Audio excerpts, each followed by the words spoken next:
if I got some other shit going on, and that's why I can't hang out with you, right? You know what I mean? Like, I just know. So, you live, you learn, you move on to the next one. It's a new week. I don't know. That's how it was for me. I think Swipe it's left. Generational. I don't know. For sure. My gosh, for sure. I mean, dating has changed so much, even specifically over the last like I said, 4 years, even 5.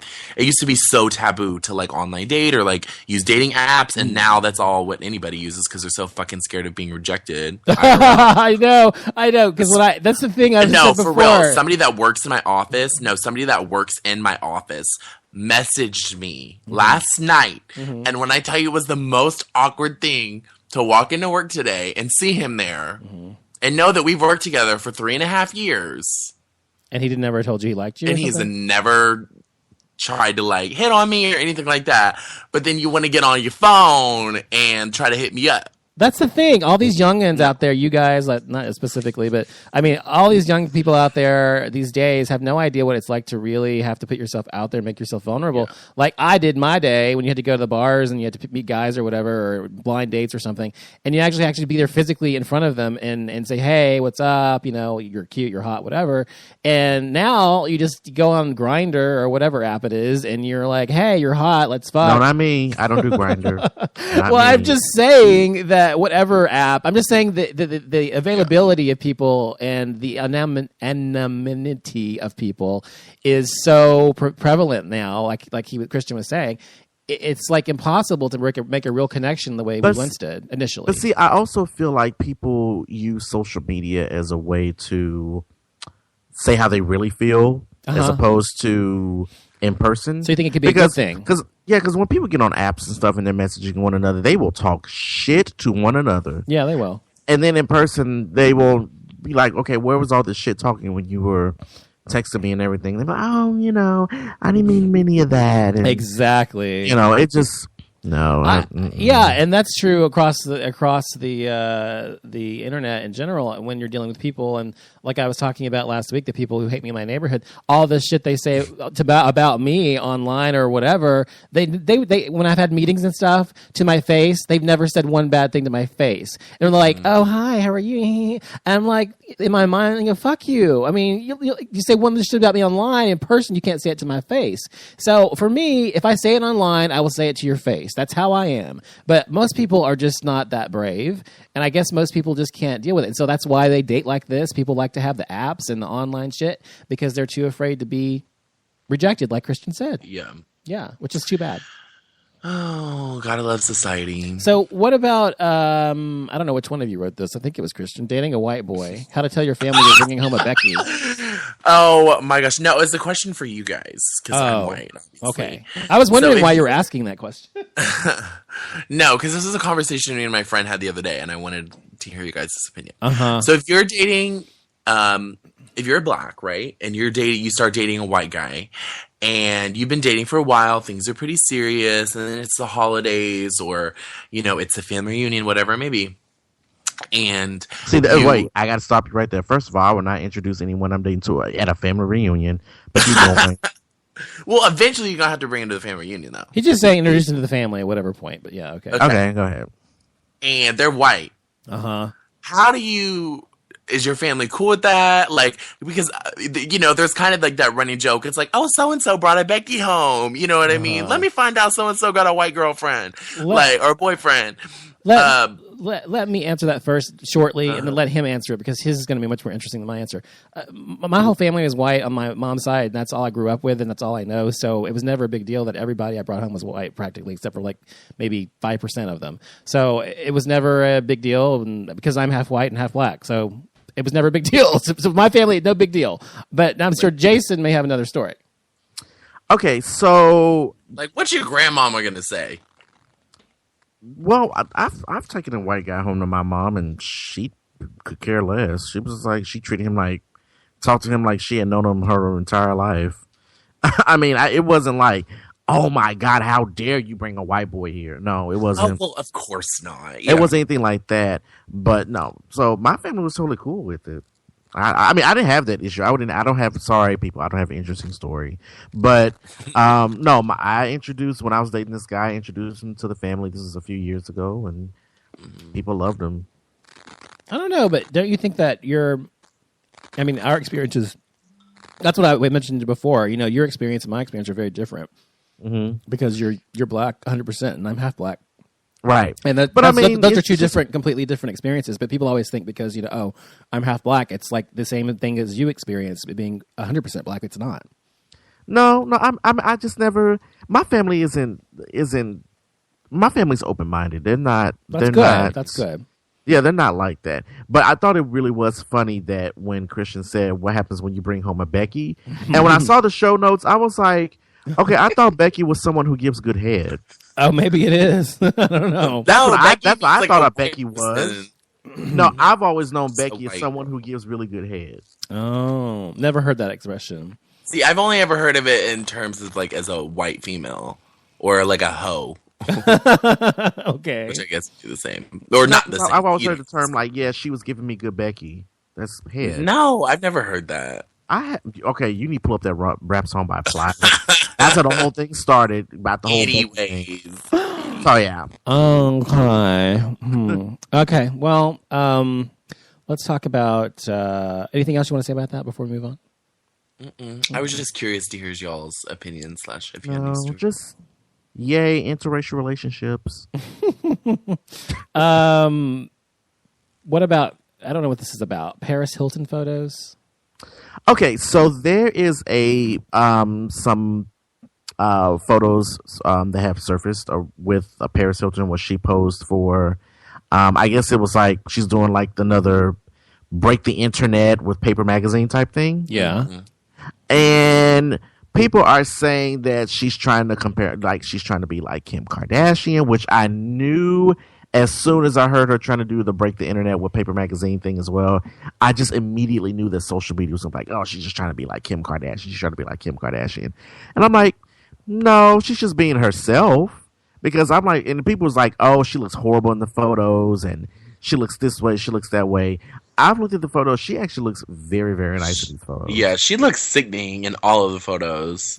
Yeah, she looks amazing. Now, I know one of the pictures, I was like, ooh, she kind of looks like Iggy Azalea for a moment. But I was like, no. But she looks really, really good. I'm not really sure why social media is really attacking her for this.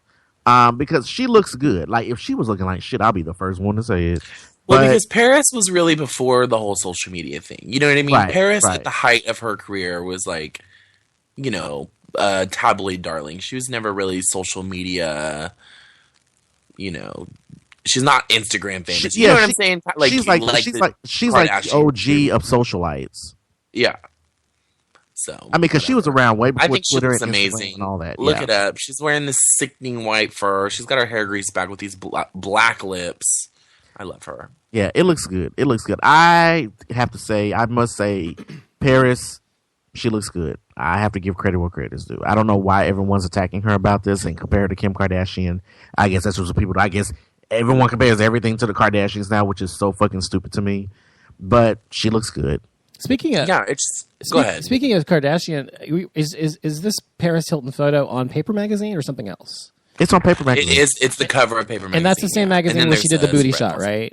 Yes. Okay. Didn't I just read something yesterday or the day before that the latest cover, maybe it wasn't that magazine. I thought it was that magazine. It had two gay guys on it naked. Touching. No, I just saw the pictures. It was like a whole expose. Maybe it wasn't Paper Magazine. I thought it was, but it was a big brouhaha because they had these two gay guys on the front cover kissing, like lasciviously kissing, and like their hand down each other's pants, and people were going, "Oh my god, that's so wrong," and everything else because they're gay. But if it was straight people, they're okay with it. So I thought it was the same magazine. I guess not. Okay, sorry. But I do want to bring this up where we're talking about photos and everything like this. Now, as a person of color, I have noticed that over the years, like when I was growing up, for example, I always used to like when I went to school with black girls or whatever, they were always used to get teased because like they had big asses or big butts or whatever the case may be. And they were always teased for it and that type of thing. And it was funny because a friend actually brought this up to me and I was like, you actually have a really good point. They said then all of a sudden, Kim Kardashian comes into the picture, and she shows her ass all over the internet or in pornos or whatever. Now all of a sudden having a big ass is a trend. Yes. Well, I was like, you have a really fucking good point. Don't you know that it is an historical fact? I mean, I'm not saying this out of my ass. It's a historical fact that the majority of new cultural jumps or whatever in society in America have been perpetuated initially by the black culture, starting with jazz, and that was stolen, starting with film and dance and all those things, and basket. I mean, all these things just get appropriated by the white culture, and then all of a sudden they're popular. And that's all. My point is, you're not surprised by that. I'm saying, like, my sister was teased for her ass. I mean, it wasn't like ginormous, but she was a curvy girl, like, in school. It's because she's black. And it was just like, they're like, your ass is so big. You have your butt is so big. It's just so black, like the song goes. Exactly. Yes. Exactly. And all of a sudden you have someone like Paris Hilton. Now all of a sudden everyone wants to have an ass all of a sudden. Mm-hmm. Like, everyone's getting butt implants and not surprising. I was like, wait a minute. I'm like, what? Wasn't it supposed to be like, like so grotesque like 20 years ago? Maybe, but everything changes. But that's true, though. But if a black person likes it or something, or they're the perpetuating force of it, it's not a big deal. But when some white person, it's like fucking Justin Bieber or something, coming in and doing the same song that like somebody like would do if they were black, it wouldn't be as popular. It's like Patti LaBelle, for example. Patti LaBelle did that song "On My Own" in the '80s. Mm-hmm. Not "On My Own." If You Asked Me To. Do you know that song? Yeah. If You Asked Me To. She did it in the 80s, and it was an okay hit. But when Celine Dion did it 10 years later, it was like, blew up. You know what I mean? Exactly, yeah. So I'm just saying, you're not surprised about that, right? No, I'm not surprised by it, but it just brought up, it was just an interesting thing. It is interesting. Yeah, I'm like, because now, every time I look at a girl, I just see white girls with ass everywhere. I'm like Big Frida, ass everywhere. Like, I'm like, all these white girls got ass now. Come on now, and white boys. I didn't see some white boys got ass. I'm like, I love a nice booty on a man. That's nice. I love a nice booty. What about? Okay, so let's talk about Wendy Williams' photo in Miami. Oh, okay, I haven't seen this, so I got to look it up while you're talking about it. Okay, so there's a photo. There was a photo. I guess, the paparazzi were in Miami like they always are, taking photos of celebrities, whatever the case may be. And they snapped a photo of Wendy Williams, and she's just like in her vacation wig and her purse, and wearing like a little, like a little bathing suit, like a long dress type thing. But here is where people attacked her. First of all, it turned out to be it was a very unflattering photo. Yeah, it is. So here's the thing that people are saying. First, they're saying that her nose is missing. It's her hair is in front of her fucking face.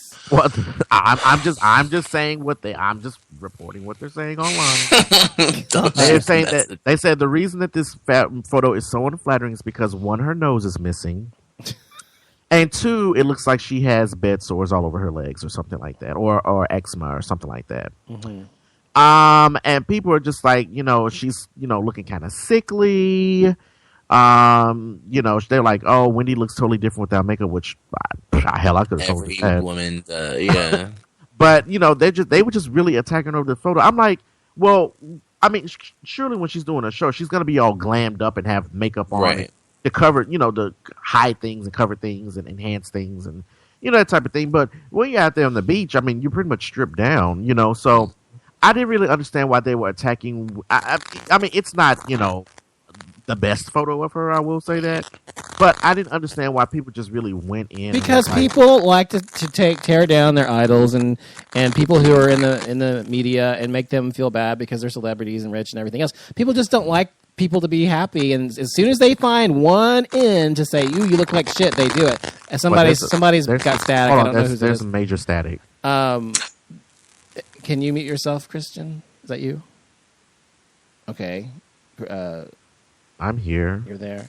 Well, and especially for her too, because her job is to criticize celebrities, so it's kind of like, karma. Yeah, people always love to kind of, pin her up against and the wall. That's fair play. That's totally fair play. I mean, it is. I think it's all mean. I'm not into criticizing people over the way they look. It is mean. I mean, she's a normal human being, but I was kind of pissed at her because she was trying to shade Missy Elliott. She said she was saying that her comeback wasn't going to be great. Well, that's just her opinion. Whatever. Who cares? Well, I mean, it's Wendy Williams. As far as like